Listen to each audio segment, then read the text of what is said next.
Hello friends, Excel Ankush Excel for HR के इस session में आप सभी का स्वागत है। दोस्तों, आज हम टेक्स्ट फंक्शन का दूसरा पार्ट देखेंगे जिसमें आज हम सीखेंगे ट्रिम को हम कैसे यूज़ करेंगे और इसका क्या बेनिफिट है डेटा एंट्री के लिए। जब आप एचआर डेटा एंट्री करते हैं, आप डेटाबेस बनाएंगे तो इसका बहुत ज़्यादा इंपॉर्टेंट रोल होता है ट्रिम का।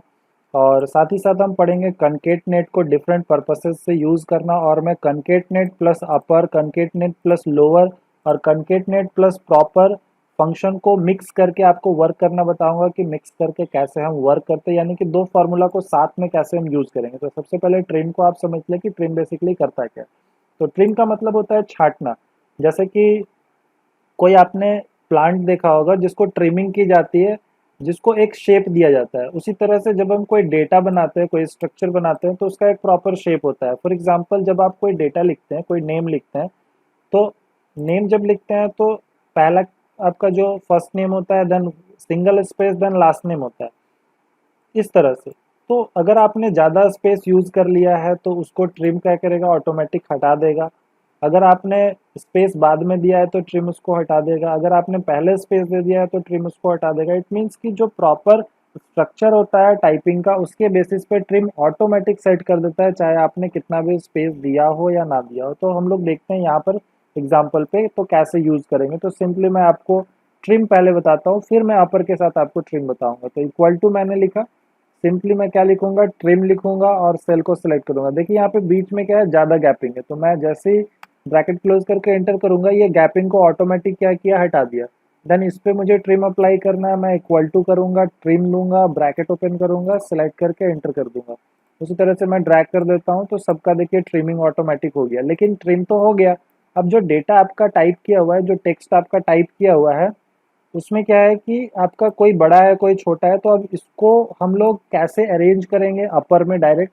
तो मैं आपको डबल फंक्शन बताता हूँ। तो इक्वल टू अपर करेंगे, ब्रैकेट ओपन करेंगे, देन हम इसको अरेंज करना चाहते हैं ट्रिम में, तो मैं अब ट्रिम लिखूंगा, देन मैं इसको सिलेक्ट करूंगा और ब्रैकेट डबल क्लोज करूंगा। एक ट्रिम का ब्रैकेट क्लोज होगा, एक अपर का ब्रैकेट क्लोज होगा, देन एंटर कर दीजिए। देखिए अब क्या हुआ, ये आपका ट्रिम भी कर दिया और ये अपर केस में भी चेंज कर दिया। तो इस तरह से आप डबल फंक्शन के तौर पे काम कर सकते हैं, जो कि आपका इफेक्टिव होता है। देन उसी तरह से लोअर में अगर चेंज करना है, मैं लोअर लिखूंगा, देन मैं ट्रिम लिखूंगा और मैं सेल को सिलेक्ट करूंगा, देन मैं डबल ब्रैकेट एक ट्रिम का एक लोअर का बंद करके एंटर कर दूंगा। तो इस तरह से आपका डेटा शो करेगा। उसी तरह से अगर आपको प्रॉपर केस में शो करना है तो प्रॉपर लिखिए, देन ट्रिम लिखिए और उसके बाद आपको सेल सेलेक्ट करना है, then double bracket, enter.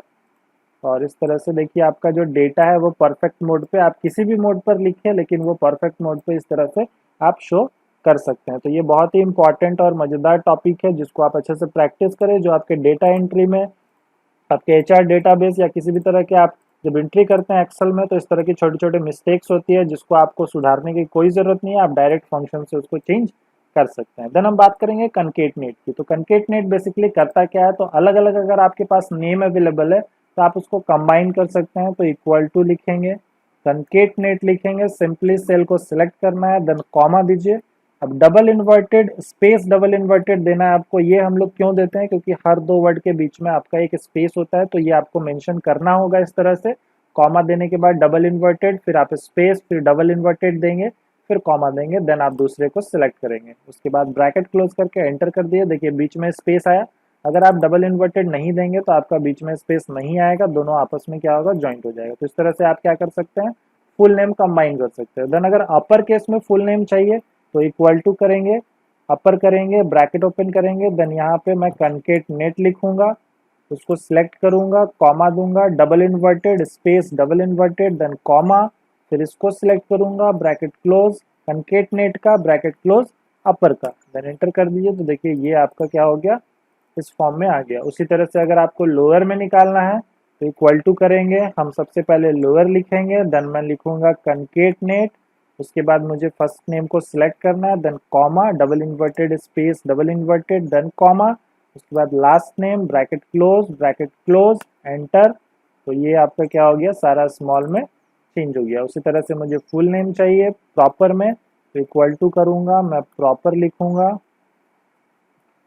Proper लिखने के बाद ब्रैकेट ओपन, देन मैं कनकेटनेट लिखूंगा और कनकेटनेट के बाद पहला सेल दिया, कॉमा दिया, double inverted space double inverted, comma दिया, उसके बाद इसको सिलेक्ट, ब्रैकेट क्लोज, एंटर। तो ये आपका प्रॉपर केस में शिफ्ट हो गया। तो इस तरह से आप देखिए तीनों को अलग अलग केसेस में आप इस तरह से अरेंज कर लिए। तो जो भी आपको रिक्वायरमेंट है उसके बेसिस पे आप अपने डेटा को ईजी वे में पुटअप कर सकते हैं, अरेंज कर सकते हैं। और ये बहुत ही आपका इम्पॉर्टेंट टॉपिक है, क्योंकि डेटा एंट्री में इस तरह के वर्क आपको बार बार करने होंगे, बार बार आपको ऐसा चेंजेस करना होगा। तो ये अगर आप फंक्शन को अच्छे से यूज़ करते हैं, मिक्सअप करके अगर आपको यूज़ करने आता है, तो ये बहुत ही आपके लिए बेनिफिशियल होगा, आपके वर्क में एफिशिएंसी लाएगा, प्रोडक्टिव लेवल आपका इंक्रीज होगा और आप काम को ईजी और बेहतर तरीके से कर सकते हैं। साथ ही साथ आप कुछ प्लगइन्स यूज़ कर सकते हैं। अगर आपके पास कोई न्यू वर्जन का सॉफ्टवेयर है, यानी कि जैसे आप 2019 वगैरह यूज़ कर रहे हैं या 16 यूज़ कर रहे हैं, तो आप देखेंगे यहाँ पे आपके पास प्लगइन का ऑप्शन होगा। तो प्लगइन में जाएंगे तो आपके पास कुछ प्लगइन्स होता है, आप प्लगइन्स को ऐड कर सकते हैं। जैसे मैंने चेंज केस का प्लगइन डाउनलोड किया हुआ है, तो आप प्लगइन डाउनलोड कर सकते हैं, आपके पास प्लगइन का ऑप्शन होता है। ओके, तो इससे क्या होगा कि आप डायरेक्टली चेंज कर सकते हैं, आपको कोई फॉर्मूला वगैरह लिखने की ज़रूरत नहीं होगी। चलिए, तो इससे रिलेटेड अगर आपको कोई भी प्रॉब्लम होता है तो आप मुझसे डिस्कस करें, इसको प्रैक्टिस करें। प्रैक्टिस फाइल आपको अवेलेबल करा दी जाएगी। So thank you very much, happy learning.